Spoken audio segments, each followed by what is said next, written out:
There's a lot of buzzwords in the industry. I mean, you hear APIs, artificial intelligence, machine learning, biometrics. Yep. There's voice-enabled capabilities now with payment. So what is a hot topic that has piqued your interest that you feel could revolutionize artificial intelligence? Well, you're right. Your head buzzes with this stuff, and it's hard to be an expert in all of it.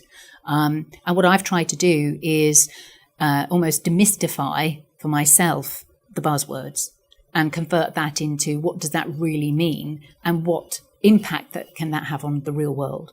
And I go to conferences, and quite often I come away and I'm none the wiser.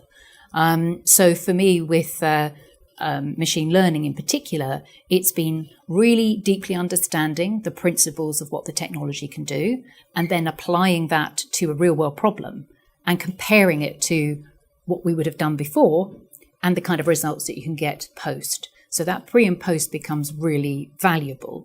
And when you do that and you research it and you have the evidence for it, ideally when you get to the end of that, you get a wow.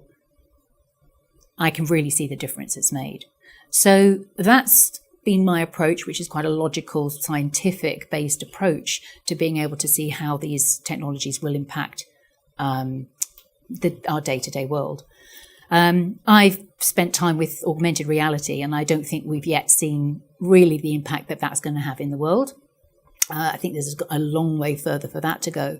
And also I've been quite interested in learning more about blockchain. I think that distributed ledger, that digital ledger, that instantaneous transfer that can take place is a really interesting area and something that we should all be experimenting with. The good news for us in terms of the target problem that we've decided to solve, the fraud problem, is one that is age-old and it isn't going away. And so we are, whatever is the new technology, being able to make sure we stay ahead of those fraud attacks that take place, I think is a good place for Featurespace to be. Yeah, unfortunately, the fraudsters are not going away. They're not. They're just shifting their approach. Absolutely. And every time there's a technological advancement, it takes them no time at all to learn it.